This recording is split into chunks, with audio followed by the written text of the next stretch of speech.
Hello friends, I am JNG. This is our channel JN Social. Today our topic is the new bird flu virus, that is avian influenza, has entered into Gujarat.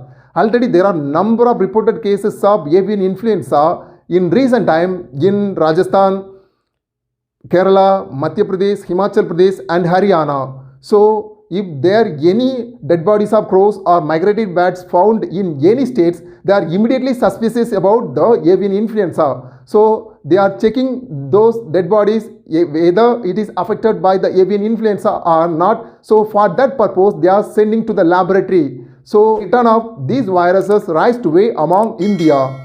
So we are going to look into the matters in this video. Before that, if you didn't subscribe channel and also click the bell icon, then the moment I post the video you will get immediate notification.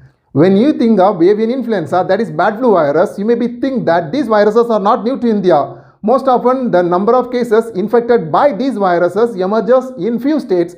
After over a period, these viruses transmitted to other states.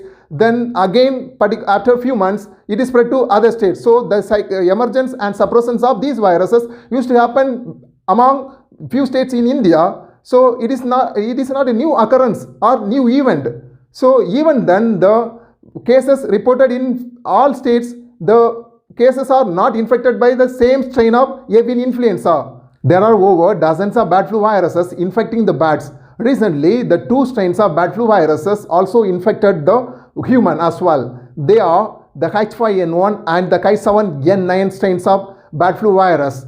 Then the recent strains H5N1 that is occurred in Himachal Pradesh, but in Rajasthan, Kerala and Madhya Pradesh, where the infection happened by H5N8 strain of bird flu virus. Then also the H5N1 as well as the H7N9 strain of bird flu virus was reported in Africa, Asia, North America as well as in few parts of Europe as well. Now let me see from which source these bird flu viruses emerged and how it is transferred to other birds. Then finally how it infected the human being, and also it is one of the deadly virus. Initially the bird flu viruses occur at wild water fowl. Then over a period these viruses also get in the domestic poultry where the turkey, chicken, then goose and ducks were growing. So those who are taking care of these bats, when these bats infected by the bird flu viruses, then the carcasses of the bats and also the feces of bats, those who are handling those things infected by this virus, then the human to human transmission also happened.